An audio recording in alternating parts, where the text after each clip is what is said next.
Moving on to today's first topic, parents near Atlanta, Georgia, they are outraged this afternoon, and it all has to do with their kids' math homework. Check out a couple of the problems third graders at Beaver Creek Elementary had to do. Quote, each tree had 56 oranges. If 8 slaves picked them equally, then how much would each slave pick? Also a question, if Frederick got 2 beatings per day, how many beatings did he get in 1 week? When angry parents called the school to talk about these worksheets that were sent home with their students, the school explained the teachers were trying to incorporate history lessons into the math lesson. The school has since destroyed those worksheets and promised to work with the teacher who came up with it to make sure it doesn't happen again. For some parents, that's simply not enough. What do you think should be done here, if anything? What would you do if your child came home with homework like this? I imagine a lot of people have their mouths open right now, and joining us today to talk about that topic and everything else making a buzz, Jim Sharp from 550 KFYI. All right, what did you first think when you heard about this? I'm thinking to myself that they're working with the teacher. I think the teacher has some major problems. It doesn't understand what appropriate is.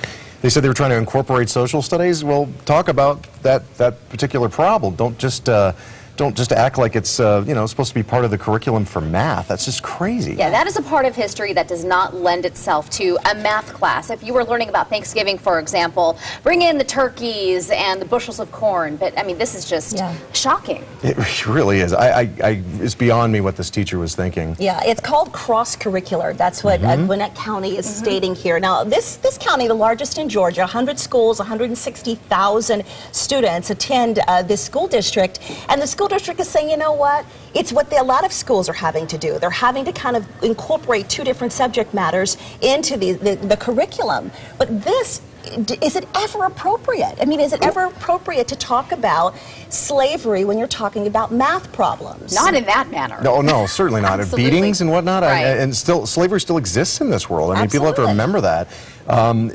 It's beyond me how this got past as many different levels as it's supposed to get past. I mean, a lot of teachers write their own curriculum, but who in the heck saw this that was an administrator and said, yeah, go for that. That's a good idea. I mean, really. This is a teacher. She is responsible for our children, and that's the judgment she has. Yeah. Very, very concerning. But as far as the cross teaching goes, it is very helpful, learning, by combining math and English or math and history when it lends itself. But these 2, subjects, slavery in America and math, and using it in that manner. I just think slavery is such a heavy topic. I mean, I don't know if you can slip that into, hey, let's, pick some oranges off a tree or whatever. These questions were framed. I don't know if that's the correct way to do this. Whatever happened to one train leaves Chicago, one train leaves Los Angeles, and, those kind of problems. I mean, really, what they did really is make light of this. They made light of slavery, essentially. All right, here's what you guys are saying on Facebook. Jennifer Creasy Turner writes, this is disgusting. Was this math from 1860? I cannot believe that this was on a child's worksheet. Something needs to be done to the school that allowed this to happen. And Thomas Grant on Facebook, a different opinion here. He says it doesn't mention race anywhere in the problems. What makes it racist? Whites were slaves as well. Pio Aguilera says, it's just a question. It didn't say it was black, white, Latino, Arab, or Asian. It's part of life because this still goes on in modern life. Socorro Martinez simply states, unbelievable.